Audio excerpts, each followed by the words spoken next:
G'day, my name is Joel Rasmussen from Southern Cross Combat, and ahead of her fight at Eternal 84 on May 24. I mean, yep, 84, May 24. Numbers are hard. I'm talking to Miss Jacinta Austin. Jacinta, thank you so much for the time. It's good to talk to you again. How are you today? Yeah, I'm very well, thanks. Thanks. It's good to chat again. It's been a while. Absolutely. The last time I spoke to you was just after the first time you jetted off to Germany. You're now, you always live in Oz, but you're now fighting Yeah. in Oz again. Yeah. How nice is that to be booked for not just Australia, but Sydney? Oh, crazy. I haven't fought here in 3 years, I think, since my pro debut in 2021. So yeah, it's a bit strange not having to do the 30-hour flight. Yeah, it feels very different, but yeah, very exciting. I didn't think I would fight in Sydney again. So very cool.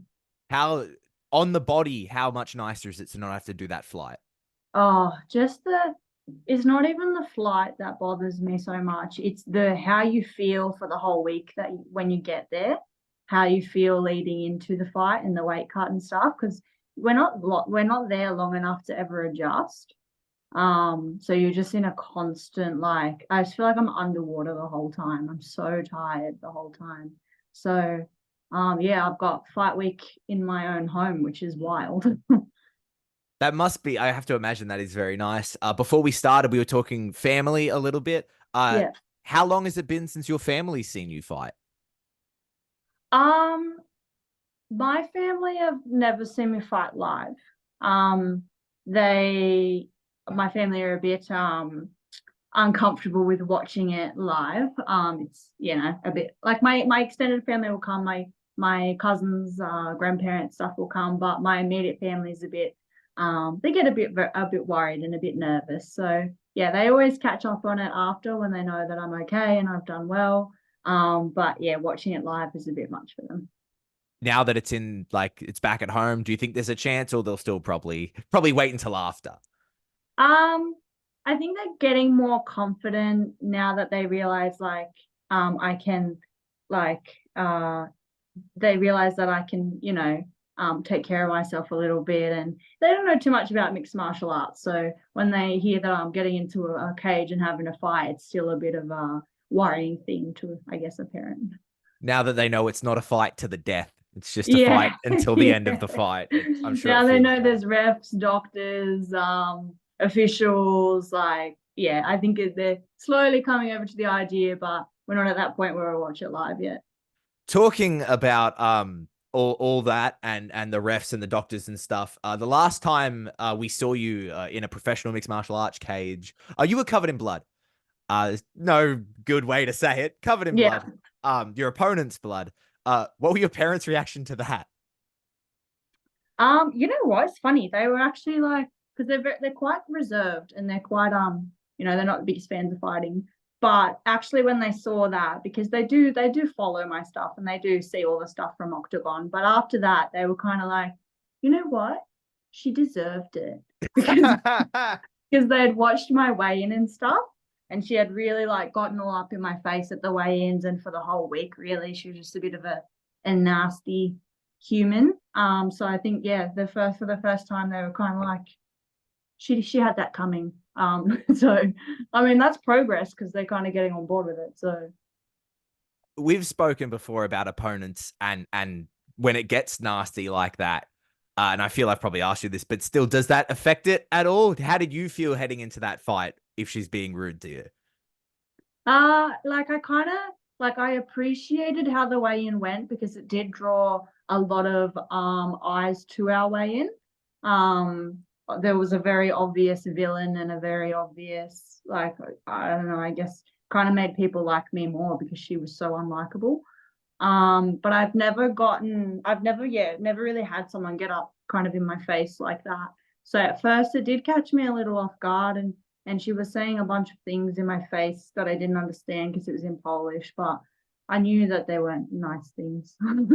So yeah, after that I was kind of like, you know what, like, and when I came back from the weigh-in, my coach was like, "Does she realize who you are?" And then I was kind of like, yeah, you know what? Yeah. And then it kind of fired me up a bit more. And then, yeah, in the fight, I was just kind of more motivated to make it a bit more violent than normal. Well, as I mentioned, and talking about the violence, you ended that fight covered in your opponent's blood. I will say, and this will link, I promise it'll be weird, but then it'll make sense. Your hair looks lovely, lovely and blonde. Thank you. There was a little bit of a story with that going in. I'll ask about that in a second. Yeah. But as someone who hasn't been covered in blood, uh, does that just wash out? It took a few scrubbings. It did take a few scrubbings, yeah. Partly because like there was so much. And partly because when you do bleach your hair, like it opens the pores of your hair. So it really just kind of really took to it. So there were a few scrubbings involved, and even when like I really got in there and scrubbed it, but even when we got home 3 days later, by the time we took the 3 flights, I remember like pulling something out of my hair, and it was like another chunk of like dried up blood. And trust me, I definitely had showered a few times and washed it, but I just kind of kept finding remnants of her in my hair for a few days. Uh, Yeah. is that, are you Didn't smell immediately great. like grossed out by that?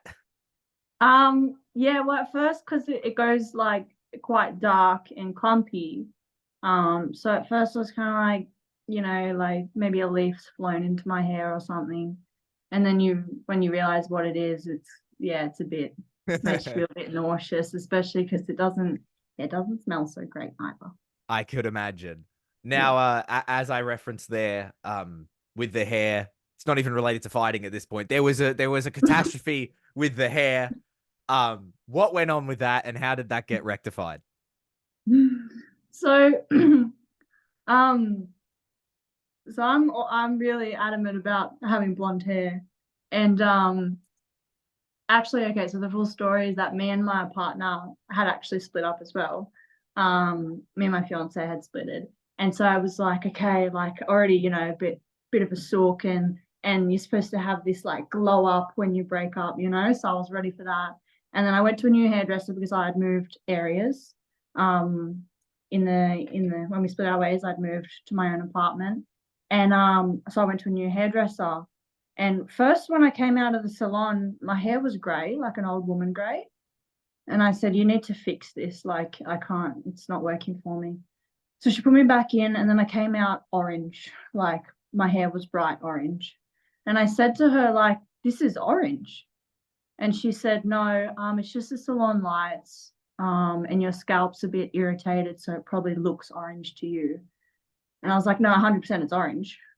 It's definitely, this is orange, like 100%. I'm not that stupid. She's like, "Yeah, well, we can't fix it now because if we put another color on it, we'll damage your hair and it'll probably all snap off and fall out." So yeah, I had to wait 5 weeks, because if I had tried to color it again, it would break. So I'd wait 5 weeks and I had orange hair, and I had just broken up with my partner. So I felt ugly. Then I got a spray tan, and the lady spray tanned me wrong, and my skin went orange. So I Wow. had orange hair and orange skin. It was not a great time for me. So it got rectified, though. As I said, you're looking fantastic. So it got rectified. Yeah. How did it get fixed? I went back to my old hairdresser with my tail between my legs. And she's like, "Why did you even go to someone else?" And I was kind of just too lazy to make the drive back out to where I was before. But now I will never go to anyone else ever. And she fixed it up for me straight away. And that was the goal, was to be blonde again by the time I fought in Germany again. And I remember people messaging me online, because a lot of Germans were messaging me with encouragement online and stuff. And they're like, "Oh, the Aussie blonde is coming back." And I'm like, "But I'm not blonde. I'm not the Aussie blonde anymore." So that was my goal. I was like, I have to be blonde before I go back again. Was there a moment after the fight where there's all that blood and you're like, Yeah, my hair does kind of look orange now. Like we're yeah, back yeah, to I'm where we orange again. started. Yeah, I may as well just left it, save myself a few $100s and some scalp damage. um, Yeah, but here we are, we're blonde again. so you mentioned there that there was Germans sending support. I asked you after the first time you fought there, if there was any Aussies over there. You talked about there was a few. You felt supported by the Germans while you were over there. Do you feel like you've earned some fans while fighting in Octagon? Yeah, I have a lot of people from that region. send me encouragement. I don't think I've ever had I've had probably one nasty message. And that's just from, I guess, people that are supporting who they like. But yeah, I've had a lot of messages of support and messages asking when I'm going to come back and fight there, and then messages of sadness when I announced that I was fighting in Australia again. Yeah, I got a lot of support over there, and especially like I said with the last one, the girl I fought, Carolina, kind of just made herself very unlikable, so it made people like me more. Yeah, so I do, yeah, I feel a lot of support, and I feel like I've built like a little bit of a fan base over there. A little bit of a second home, Germany. Yeah, that's it. Before we talk about the Eternal fight, I do want to ask a little bit about Octagon. So it was a 3-fight deal. You won 2 of the 3. And I saw it seemed for a little bit on social media, you were pulling for the rematch with Katrina Dalizda. Excuse me. Yeah. Was that something that ever went any further with the discussions? Is that something you were still looking at? What was going on with that? I would have loved the rematch, and that's what I was building back for. But the way things worked out with where my record is at now, and just the way it all went, I can go back to Germany and keep fighting contenders till they give me a Delista again, or I can just fight here, get that one more fight that I need to possibly go onto the contender series next. It's just a smarter career decision, and I don't feel the need to spend the next year or two hunting down Delista when there's a path right in front of me, right here at home. I'm not saying I'll never be back there, but the reason I wasn't fighting here at home was because there was no one and no opportunity and nothing worthwhile. But now there is. So I need one more impressive win to get myself where I want to go. So yeah, this is the path of touch wood, least resistance in comparison to floating around Octagon and maybe getting a rematch. How did this offer come to you? Because of course, while you're living over here, you've been fighting internationally for a little bit. Was this always in talks about returning to Eternal? You've fought for Eternal before. How did this offer literally come to you? So I love Eternal. They're one of them. They're very well recognized by the UFC and internationally, and their belt holds a lot of weight as well. I dare say that the Eternal belt holds more weight than the Octagon belt does. So I was on contract with Eternal before I went to Octagon. I did 3 fights with them, and I had one left on my contract, but because they couldn't fulfill it in the time that I wanted to fight again, they released me. So yeah, I always wanted my career to go via Eternal. They're a fantastic promotion, but it's just they weren't able to offer the fights. So when we got back, kind of knew the turnaround to go back to Octagon, which we did have the option to do, would be at least 12 weeks. By the time they send you home and bring you back, it takes time. Whereas when we got back, my coach was like, we knew the Eternal show was coming to Sydney. So he just kind of put my name out there, messaged Cam, the promoter, and said, like, No worries. have you got anything? And he just threw out a name to us. I know who she is. I've trained with her quite a bit. He said we can only do it at flyweight, which is the weight above. And we just said, why not? Like, I had 6 months off before the last fight, and I really want to fight straight away. And they were going to make it for a title, because it's, we've both got a big fan base here. I've built a bit of a name for myself fighting overseas, so people are excited to come watch me here. And yeah, it's a great opportunity to win that belt. So we just said yes straight away. And then they said the next day that they would make it a title. So perfect. You mentioned that there. You're fighting Amina Hedaya for as far as I know, the first ever Eternal female flyweight title. I think so. There was Casey O'Neill did have 2 titles, but I think maybe she had strawweight and bantamweight, and there was no flyweight, I think is how it went. Yeah. You mentioned there that you've trained with her before. Yeah. How was that? I know it's probably some time ago now. How long ago do you think that was? She was preparing for one of her Eternal fights. I think her pro debut or her second pro fight. I reckon a year and a half, 2 years ago. So a long time ago. So it would be silly to kind of base anything about this fight on what happened then. Based on what happened then, I was very surprised she took the fight. But like I said, I can't assume she's going to be the same as she was when we were training together back then. What type of training was it? So a few times. So first time she came to my gym because I was having my pro boxing fight, and she came to do some boxing rounds with me. And then second time I went to freestyle and did some sparring with her. We did like, I don't know, like 5-5s or something together because she was getting ready for Selena Mongi. Mongi. Oh, maybe it was amateur then. I think it was her last amateur fight. Yeah. So we just sparred. Yeah. And then like years ago, she came to my gym as well, and we just had drilled together. So probably 3 or 4 times we've trained together. And you kind of touched on it, but how was that sparring? Um, so the very first time that I remember, I had a lot of striking fights, and her striking was very raw. So I felt like I really bashed the shit out of her then, but she was kind of very beginnery then. Second time for boxing, we didn't do too much together, so I don't know what I would say about that. And third time we sparred, and I feel funny saying it because it, like, you know, the fight will be nothing like it, but I really feel that I really did bash the shit out of her again. So that's why I was surprised that she had accepted the fight. But obviously she sees something in me that she thinks, like, she obviously sees a way to win, and this is a huge opportunity for her if she did win. So I have no doubts that she's gonna really like bring the fight. What are your thoughts on Amina as a competitor? She's definitely fiery. She's tough, she's fit, she's strong, she's got a lot of willpower in there. She'll fight you. I haven't seen her besides in UAE Warriors where she really got belted. I haven't seen her fight anyone of a high level.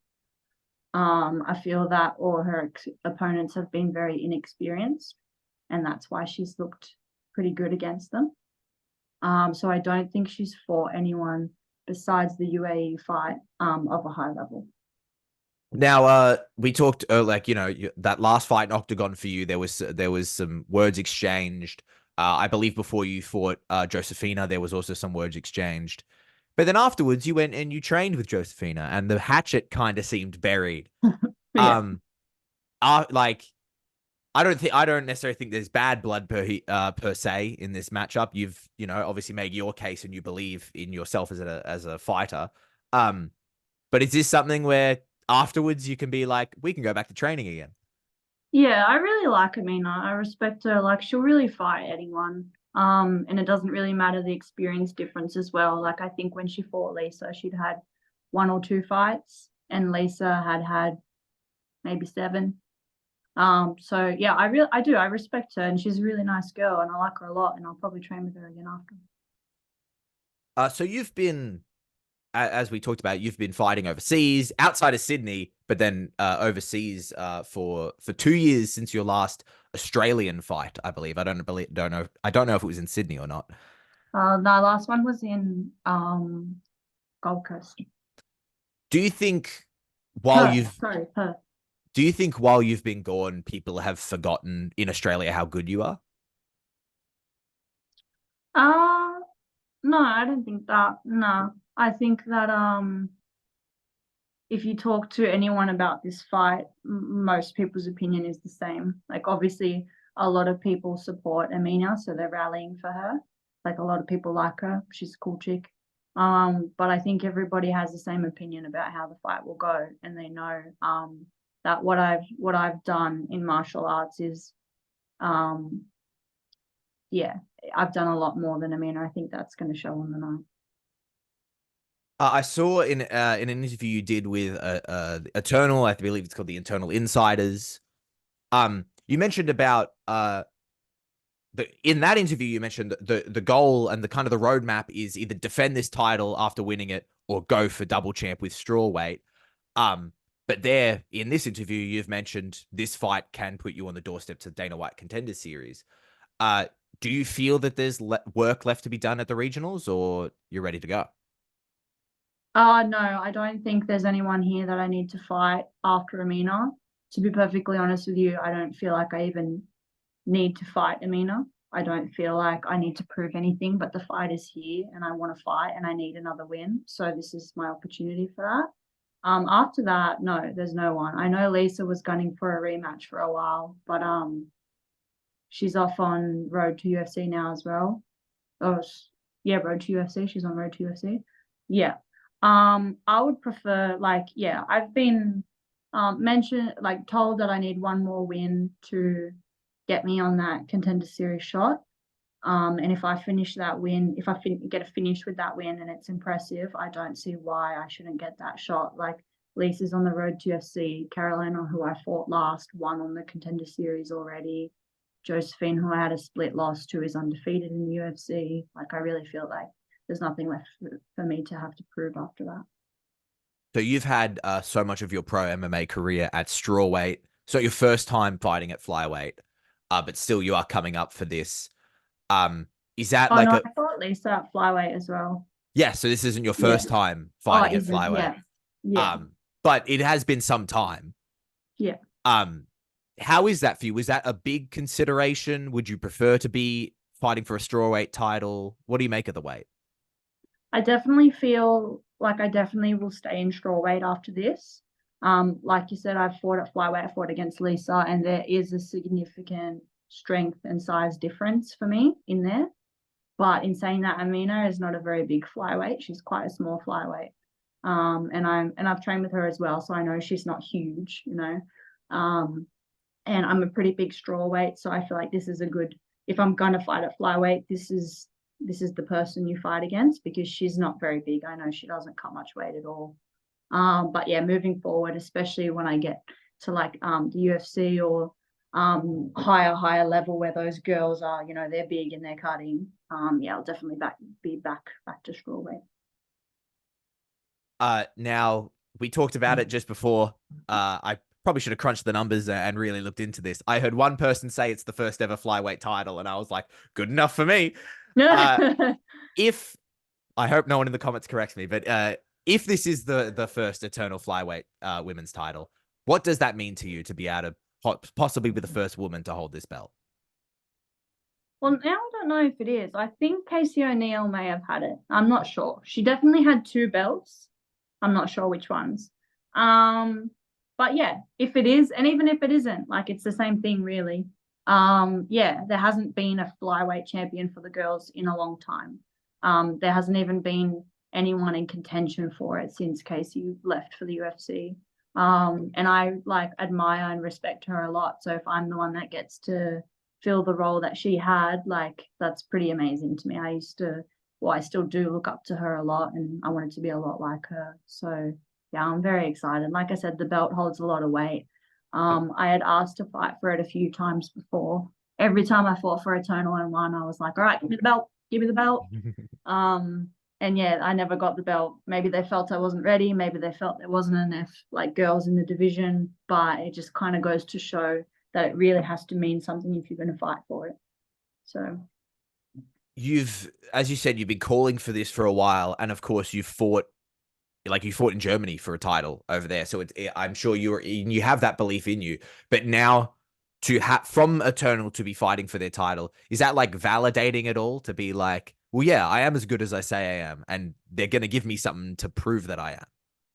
Yeah, I think Eternal only offer that belt to people they really see making something of this or furthering themselves and being able to say like for example with Stephen Erceg or Jack Della or Casey, like they go to the UFC and Eternal can say they were once the Eternal champion, now they're in the UFC. So I think yeah, they only really let people who they see potential with fight for that belt. And yet another stat that I blindly believed when I heard it be said, I think on the Eternal podcast. So yet again, hope this isn't wrong. This may be the first time women have headlined an Eternal MMA event.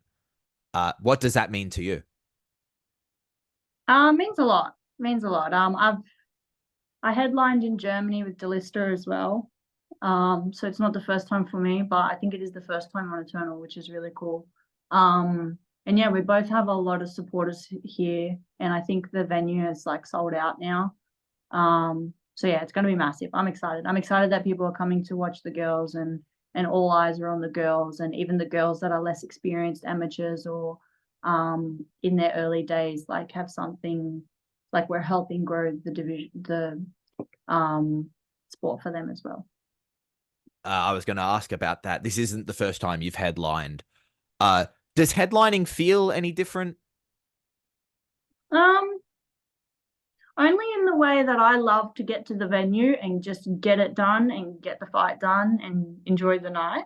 Like I get a little bit antsy waiting all night. So that's the only thing that feels different to me. But yeah, I think the biggest thing is going to be having support there. Like when I fought for the title in Germany, and they announced, like, we're in the cage and they introduced the two fighters. When they announced Delista, we were fighting in her hometown.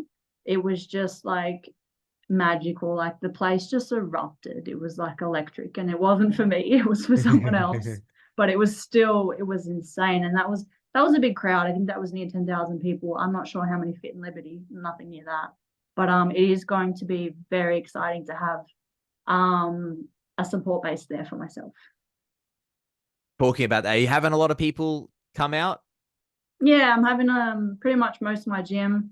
And then yeah, some family and friends as well. Everyone's got their tickets. So yeah, I'll have quite a bit of support there. You did an interview with your coach, put up on the Cariotti MMA YouTube channel. I hope I'm pronouncing that correctly.